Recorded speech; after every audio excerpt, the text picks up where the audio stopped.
नमस्कार, मैं हूं आपके साथ दीक्षा और आप देख रहे हैं खबर भारत 360। चलिए शुरुआत करते हैं आज की खास खबरों की। मध्य प्रदेश में विकास यात्रा का जहां फूल मालाओं से स्वागत हो रहा है, तो वहीं कई स्थानों पर जनप्रतिनिधियों से सवाल भी पूछ रहे हैं। ऐसा है कि मामला मेहर में सामने आया, जहां प्रधानमंत्री ग्राम सड़क योजना पर ग्रामीणों ने आरोप लगाया है कि रोड निर्माण का कार्य बिना किसी सुरक्षा से हो रहा है। साथ ही वर्क ऑर्डर में जो बताया गया उन प्रारूपों को दरकिनार कर रोड निर्माण किया जा रहा है। मामले की शिकायत कई बार अधिकारियों और सीएम हेल्पलाइन पर की जा चुकी है, लेकिन अब तक कोई निराकरण नहीं निकला। के लिए मैंने डीईओ साहब को मेरे पास में कार्रवाई के लिए दिया गया है और मेरी शिक्षा समिति की बैठक होनी थी, जो ये इस विकास यात्रा की वजह से वो बैठक नहीं हो पाई है। और 25 तारीख के बाद में मैंने अपने एजेंडा में जो 3-3 लाख रुपए स्कूल में आए हुए हैं, उसके लिए मैंने एजेंडा के अपनी सारी उसकी डिटेल मांगी है।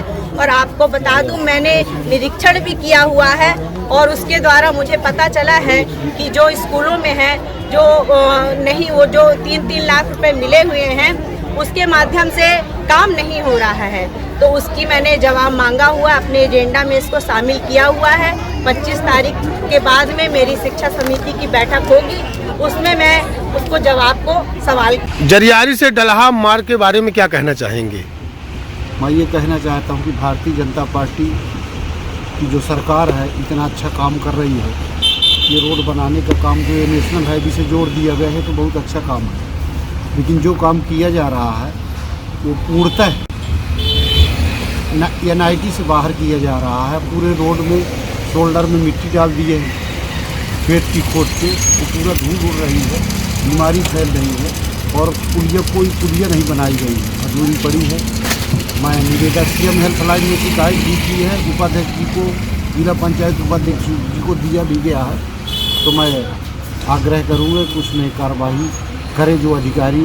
देखिए, ये रोड जो है ये नादन से जरियारी, नेशनल हाईवे नादन से जरियारी है डलहा मोड़, और जरियारी से डलहा मोड़ है। इस रोड में काम शुरू हुआ पहले जरियारी तरफ से, इसके बाद कुछ व्यवधान आए, स्थगन किसी दूसरे ठेकेदार ने ले लिया तो काम बंद हो गया। इसके बाद वो स्थगन समाप्त हुआ तो पिछली बरसात निकल गई, फिर काम शुरू हुआ। अब इस रोड में काम का ये समझ में नहीं आ रहा कि पहले तो डामरीकरण हो गया और जहाँ जहाँ सीसी था उसको छोड़ दिया गया, तो पूरे रोड में स्पीड ब्रेकर हो गए। सीसी नीचे हो गई, डामर ऊपर हो गया। फिर दूसरा काम शुरू हुआ सीसी बनाने का, तो जब सीसी बनाए तो फिर डामर नीचे हो गया, सीसी ऊपर हो गई। तो एक तो इस पूरे रोड में स्पीड ब्रेकर बने हुए हैं। सीसी और डामर रोड का जहाँ भी जॉइंट है उसको आप स्पीड ब्रेकर मान लो, स्पीड ब्रेकर है। मतलब आप 30 के ऊपर की स्पीड से, चाहे मोटरसाइकिल हो चाहे 4 चक्के के वाहन हो, किसी कीमत में नहीं निकल सकते। एक तो ये गड़बड़ी हमको देखने में आई।